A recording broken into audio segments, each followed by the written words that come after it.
Ladies and gentlemen, Paul Leslie presents.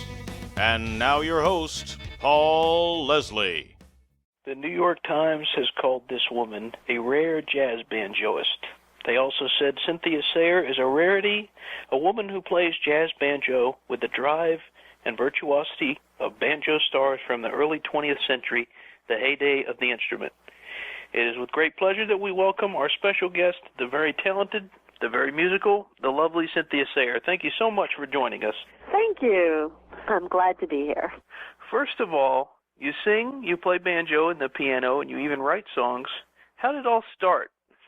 As a kid, I played various different instruments. Piano was my first instrument. I started that when I was 6. But I've played a bunch of different instruments, and at one point I was very into the drums. I wanted to get a drum set because I saw a school talent show or something where there was a dance band and the drums, I just thought the swinging drums were fabulous. I was already playing drums in the orchestra. I was already playing classical drums, but I wanted to play a drum set. So I asked my parents, and they said, no, absolutely not. It's too loud. I'm pretty stubborn. And one day I came home from school, and there was a banjo on my bed. And I knew immediately it was a bribe, that I would never get my drums. I didn't know much about what it was, really. I had a vague association with bluegrass music. I didn't know there were different kinds of banjos at all. And I just thought, well, okay, why not? I'll play this thing. What's the difference? I'm not going to get my drums.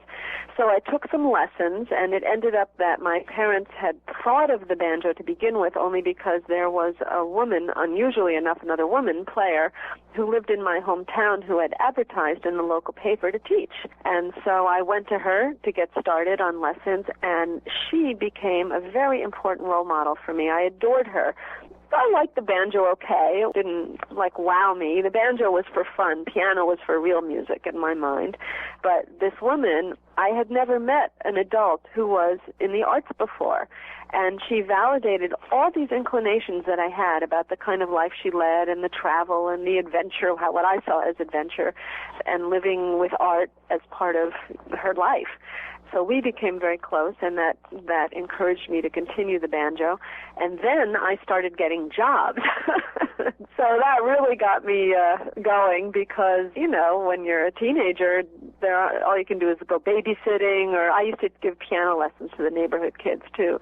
But this was much more fun to play banjo. And that just got me started, and later on, I fell in love with jazz. Later on, I started to try to learn to play jazz and started to care about it as an art. But initially, it was something that was fun. It was a means to a lifestyle that I thought would be fun, lots of adventure and performing and all these things. But then I eventually fell into it for the right reasons, and that's when I evolved into wanting to become a professional musician. I had thought it was very temporary at the beginning. And what is it that you like about the banjo now? The banjo has a very special sound that I find really appealing. It's very bare bones honest.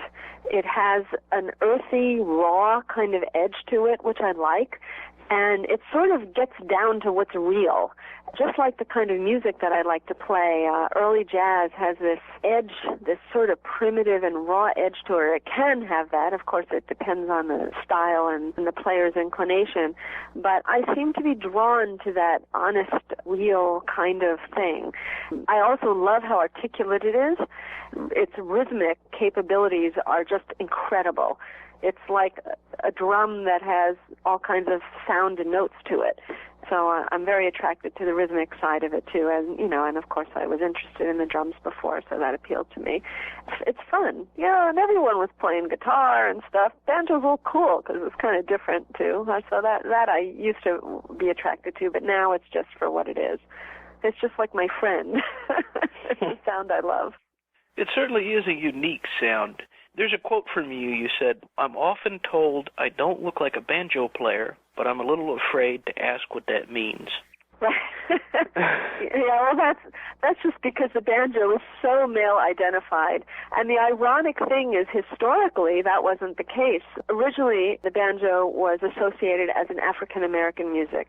But then the next level, the banjo became a white female instrument. So there was a phase in banjo's history where it was a woman's instrument.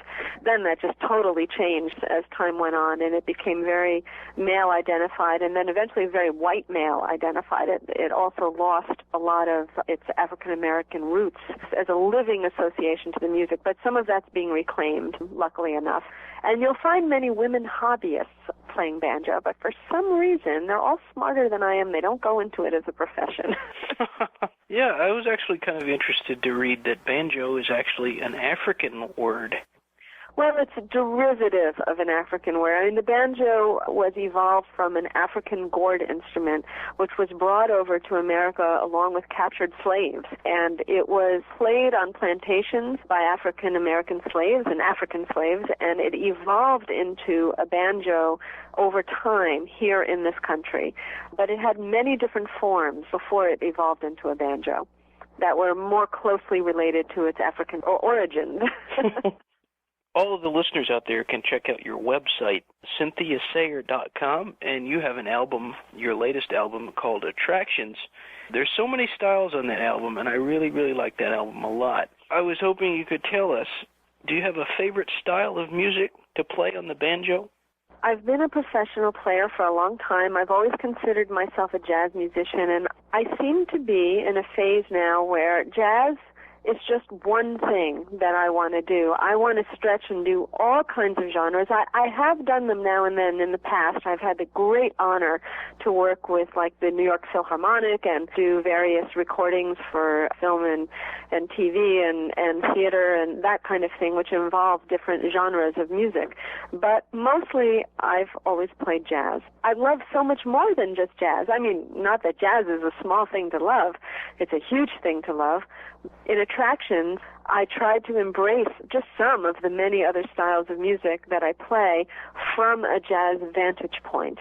And I was hoping for it to come out as more eclectic and more broad, have a broader base, a broader genre base than a strict jazz album. And I worked with some great musicians. I was really honored that I could gather these guys, all at the same time, because everybody has such complicated touring schedules. And it enabled me to go and lean in one way, lean to tango, lean to Western swing, lean to traditional jazz, lean to straight-ahead jazz, lean to theatrical, lean to classical music, different directions. And you just mentioned tango. There's one song on the album called Banjo Tango, and that's a really cool song. I was hoping you could tell us about that one. I've always loved the tango. There's something about that music. It has some of the qualities that I love about early jazz. There's something primal and emotional about it, and it's, of course, very sexy. Tango is just so rich. I just love it. And the banjo, there's actually an historic connection with the banjo. There were tango banjos that used to play in tango orchestras. I just feel the banjo is very well suited to something like the tango and many other genres beyond where it is traditionally used. It's a pet peeve of mine that the banjo is very narrowly associated with very certain kinds of music, yet it can do so much more. Tango, to me, is a perfect fit. I just thought it was great, and so I wrote Banjo Tango to blend both a pure tango sound and also jazz, because I think they work together very well. And there have been many groups out there who have combined tango, classic tango, and jazz. I'm certainly not alone with that. But I made use of my jazz background and the banjo sound to, I hope, work nicely with tango. There's a second tango on there, El Choclo, which is a tango that many people are familiar with, and that we kept a pretty strong tango rhythm and also played jazz, but within a tango feel for that one, as opposed to departing into jazz like I do on Banjo Tango. Yeah, the album is definitely all over the place, which makes for a very exciting journey that you take us on. How did you come up with the title of the album, Attractions? Well, it was just the things that appeal to me, the things that literally attract me. I was trying to figure out what to call it. And then I thought, well, these are songs that I like. These are things that attract me. And I was like, aha, that's it, attractions. So the minute I sort of said it, I knew that was the right title for it. In addition to the 2 songs that you composed, there's a lot of really great covers on the album. Do you have a favorite song on the album? No, I don't. I can name a couple that I particularly enjoyed. One is Tiny Grimes' tune, Romance Without Finance. I had the privilege of knowing Tiny Grimes before he passed away, and we actually had some jam sessions on the telephone. And for listeners who aren't familiar, Tiny Grimes was a 4-string guitar player who played with greats like Art Tatum and also with Bird. You know, with Charlie Parker he recorded, so he worked with huge stars. This is a song that he wrote, and I sort of just had fun making it rather theatrical, so that was just fun. Half as much, Hank Williams. I'm a huge Hank Williams fan, so it was really fun to do a Hank Williams tune from a jazz perspective, yet paying tribute to Hank Williams. I guess I particularly enjoyed those, but mostly these tunes were about writing the arrangements for me. I enjoyed working on the arrangements. That was a big challenge, and that was fun. One of the songs that you wrote, it's kind of a cool little story, and it's called The Gift. So I was hoping you could tell us about The Gift. At the risk of sounding kind of, I don't know, too philosophic or something, it's supposed to be a kind of metaphor about myself. It's a biographical metaphor, which sounds so literary, and I don't mean for it to be so academic, but it's just about searching for what matters in life, which for me was, in the song, you know, I described finding music and finding a place with being in the arts and also with finding love. So to me, that's what there is. There's work and there's love. Those are the things of life. And in my case, work is music. And so that pretty much tells my story, how I stumbled across it, because I did only stumble across music, and I try to describe that. I didn't actually just play with sticks and have parents who abandoned me or any of those things that I say in the song, but I was just trying to make it sort of bereft of these things and then coming upon them. Well, I think it's lovely. Thank you. That's Scott Robinson on that whale and unbelievable saxophone. He's a brilliant saxophone player. Well, you just mentioned a musician, and I know you've had the opportunity to play with some great players over the years. Yeah. Is there one that comes to your mind that you still can't believe that you got a chance to play with that person? Attractions was actually the second time that I've recorded with Bucky Pizzarelli, and I have to say the first time I recorded with Bucky, it was the second recording I ever made, and I remember he came over to my apartment to rehearse, and I just felt like, that's it, I made it. I have Bucky Pizzarelli coming over to my apartment to jam with me and to work on a record. What better could life be? And speaking of well-known people, he's known more in the motion picture world, but you're also known as a 10-year veteran of the Woody Allen New Orleans Jazz Band, which we've been covering the last couple of months, and it's been a very fascinating story being told. Yeah. So how did you get involved with that band?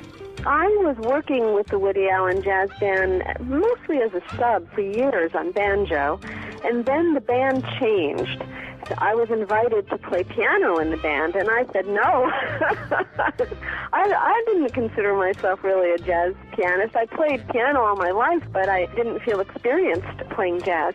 And Eddie Davis, the band's musical director, said, no, you understand the style of music that this is. You understand the whole Bunk Johnson thing. And I thought, well, I'll give it a try. And we had these private jam sessions at the Harkness House, and we just played there, and there was no audience, and we played and we recorded and played and played. And as I started playing, I realized I was a good fit for the band, because it does require a certain connection to this very particular style that Woody plays. And I sort of had to learn as I go how to play in this way, but I feel like I found my way, and I actually parted with the band about a year ago, but I still play with them on occasion. I'll be appearing with them this December for the month, and so I'm sort of with them part-time, I guess you might say now. This has been kind of interesting because nobody has answered this question the same way. What was your impression of Woody Allen when you met him? Well, he's a very sweet guy to deal with, very sort of gentle, soft-spoken.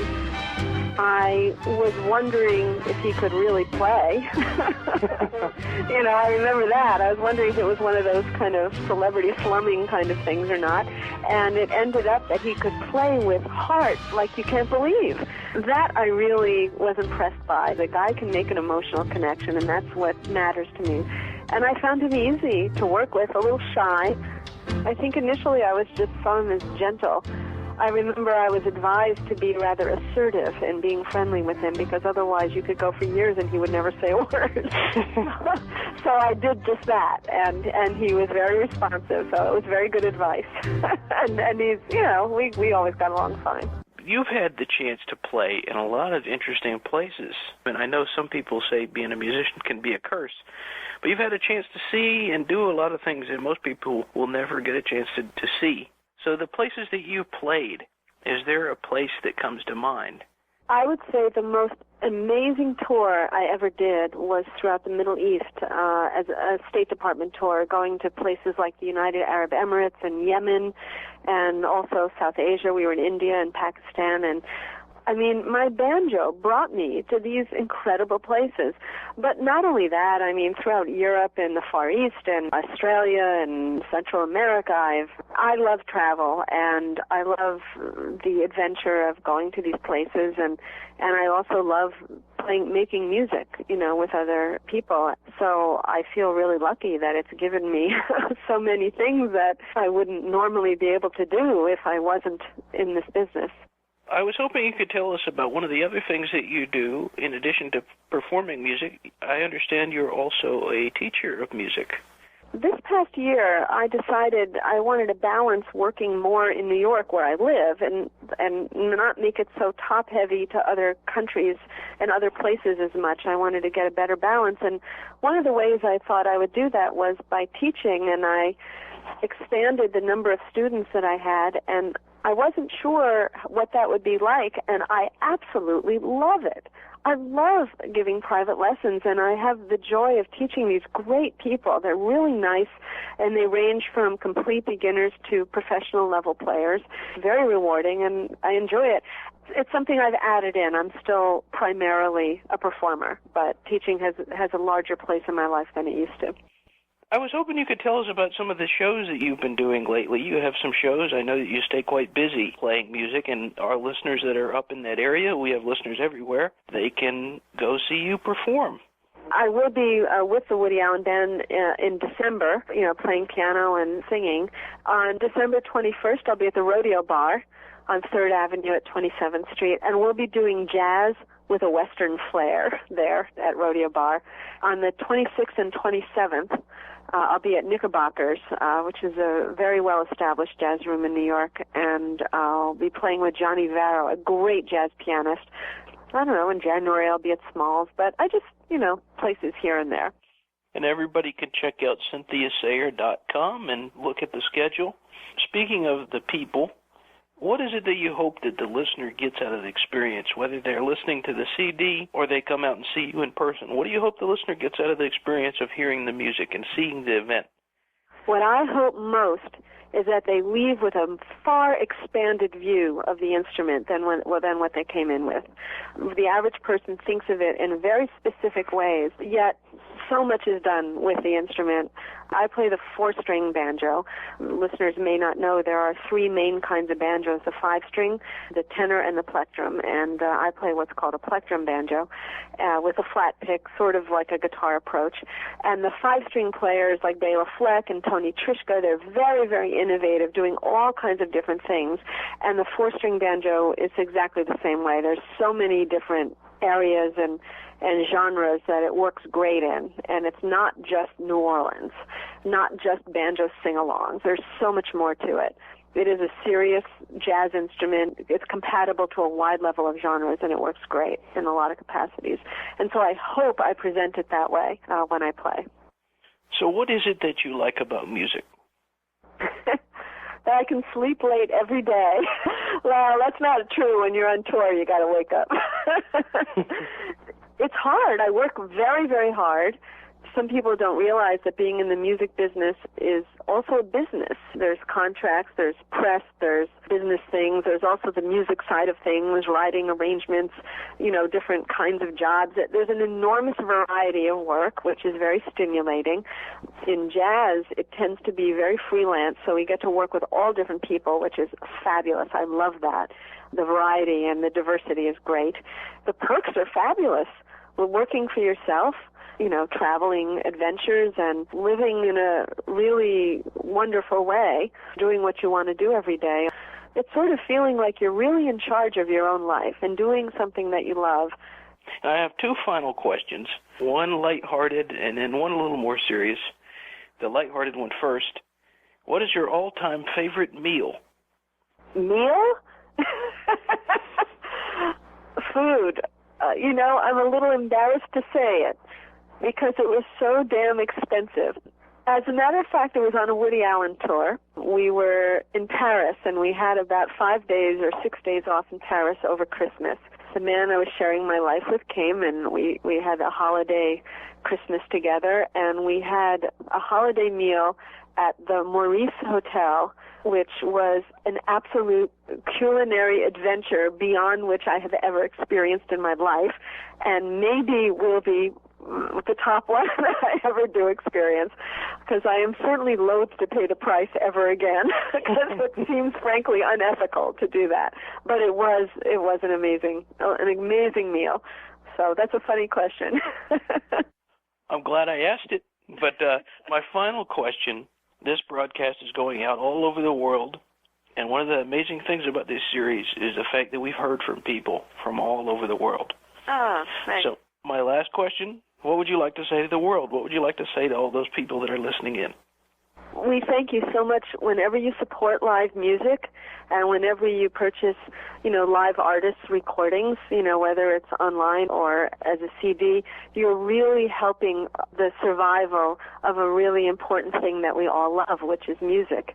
Everybody out there who ever goes to any live performance of any kind, I thank you from the bottom of my heart, and I hope you'll just do it all you can, because that's what keeps it all going. Very good. Well, Miss Sayer, I thank you very much for this interview. It's been very, very interesting talking to you. You're welcome. Thank you. My pleasure.